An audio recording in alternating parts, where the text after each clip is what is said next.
அன்பு மக்களே, அனைவருக்கும் வணக்கம். சமீபத்தில் நான் என்னோட குடும்ப உறவுகளோட எங்களோட பூர்வீக கிராமமான நன்னீலத்துக்கு போயிருந்தேன். எதுக்குன்னு கேட்குறீங்களா? சிவபெருமானுக்கு ரொம்பவும் பிடிச்ச நாளான அன்னாபிஷேகத்துக்கு தான். அந்த நன்னீலம் கிராமத்தில் இருக்கிற மதுவன்னேஸ்வரர் கோயிலுக்கு தான் போயிருந்தேன். அந்த கோயில் நான் சின்ன வயசில் போனது. ரொம்ப நாளைக்கு அப்புறம் விவரம் தெரிஞ்சு இப்போ தான் போனேன். அந்த கோயில் மற்ற கோயில் மாதிரி இல்லாமல் வித்தியாசமாக படியேறி போய் சிவனை தரிசனம் செஞ்சேன். அதோடு இல்லாமல் சுவாமியை பார்த்துட்டு வெளியில் வந்தால் நம்ம வீட்டில் இருக்கிற பால்கனி மாதிரியே ஒரு அமைப்பும் இருந்தது. என்னோட அப்பா கிட்ட, என்னப்பா இது மற்ற சிவன் கோயிலை விட வித்தியாசமாக இருக்குன்னு கேட்டேன். இது வித்தியாசமாக தான்ப்பா இருக்கும், ஏன்னா இது மாட கோயில் வகையை சேர்ந்ததுன்னு சொன்னார். அது என்னப்பா மாட கோயில்னு கேட்டேன். அதுக்கு அது ஒரு பெரிய கதைப்பான்னு சொல்லி அதை பற்றி சொன்னார். எவ்வளவோ பேருக்கு இது தெரிஞ்சிருக்கும், ஆனால் என்னை போல் அடுத்த தலைமுறைக்கு இது எத்தனை பேருக்கு தெரிஞ்சிருக்கும்னு எனக்கு தெரியல.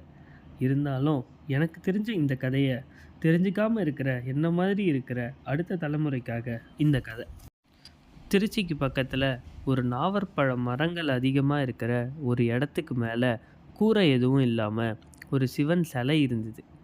அது மேலே நாவல் பழ இலைகள்லாம் விழுந்து அந்த இடம் சுத்தம் இல்லாமல் இருந்தது. இதை பார்த்த ஒரு சிலந்தி பகவானுக்கு கைங்கரியம் ஏதாவது செய்யணுமேன்னு நினச்சி அந்த சிவன் சிலைக்கு மேலே ஒரு வலை பின்னி சிவன் மேலே ஒரு இலை கூட விழாமல் பார்த்துக்குச்சு.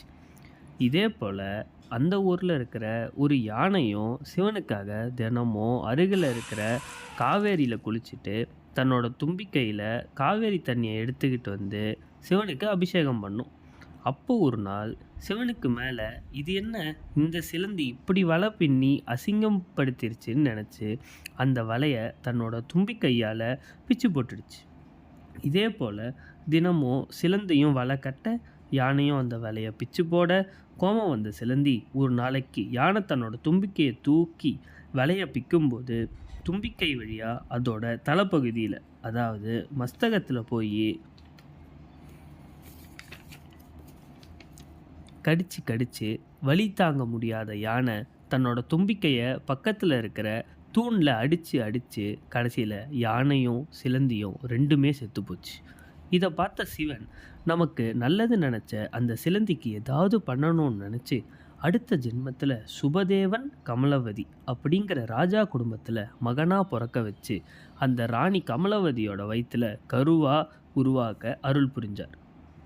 கருவுற்ற ராணி கமலவதிக்கு பிரசவ நேரம் வந்த உடனே தன்னோட அரண்மனை ஜோதிடர்களை அழைச்சி பிறக்க போகிற குழந்தைய பற்றி கேட்க, ஜோதிடர்கள் இப்போ குழந்தை பிறக்கிறத விட இன்னும் ஒரு நாழிகை கழித்து இந்த ஆண் குழந்தை பிறந்தா மிக சிறந்த ராஜாவாக வருவார், இதை எல்லாத்தையும் விட நிறைய சிவன் கோயில் கட்டுவார்னு சொன்னாங்க.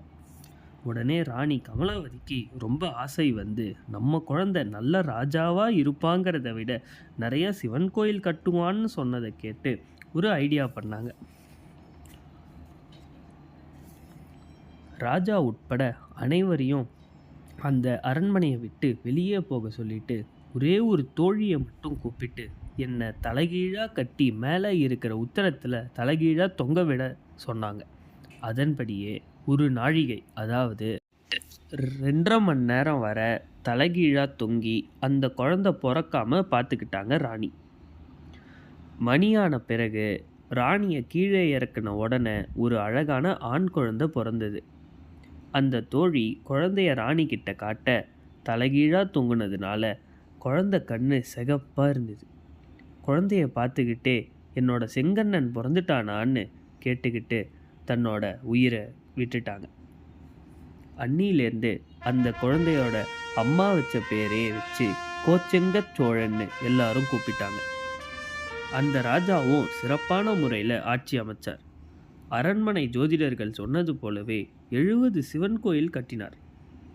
இந்த காலத்தில் ஒரு கோயில் கட்டி கும்பாபிஷேகம் பண்ணுறதே எவ்வளோ கஷ்டம்னு எல்லாருக்கும் தெரியும். அப்போது 70 சிவன் கோயில்னா நினச்சி பாருங்கள். அதோடு மட்டும் இல்லாமல் 5 விஷ்ணு கோயிலும் கட்டினார். இதில் ஹைலைட் என்னென்னா, போன ஜென்மத்தில் நாம் சிலந்தியாக இருந்து வலை கட்டும்போது அதை பிச்சு போட்ட யானையை பழிவாங்க தான் கட்டின 70 கோயிலும் மாடக் கோயிலா, அதாவது ஸ்டெப்ஸ் வச்ச கோயிலா கட்டி அத்தனை கோயில்லையும் யானை நுழையாத மாதிரி கோயில் கட்டினார். முதலா சிலந்தி கட்டின அந்த கோயில் தான் இன்னைக்கும் திருவானைக்காவல் பேரில் அற்புதமாக இருக்குது. போன ஜென்மத்தில் தன்னோட எச்சல் நூலால் சிவனுக்கு வலை கட்டுறதுக்கே அடுத்த ஜென்மத்தில் ராஜாவாக பிறக்க வச்சு அவரை கோச்செங்கோட்ட சோழ நாயனாராக ஆக்குனது சிவனோட கருணையே கருணை. என்னோட அப்பா என்கிட்ட சொன்ன கதையை நான் உங்ககிட்ட ஷேர் பண்ணிக்கிட்டேன். இதில் ஏதாவது குத்தம் குறை இருந்தால் கமெண்ட்டில் சொல்லுங்கள், நான் அதை சரி செஞ்சுக்கிறேன். அப்புறம் ஒரு முக்கியமான விஷயம், மறக்காமல் எல்லாரும் சப்ஸ்கிரைப் பண்ணுங்கள். அப்போ தான் இது போல் தகவல் நிறையா வரும்னு அன்போடு தெரிவிச்சுக்கிறேன். நன்றி, வணக்கம்.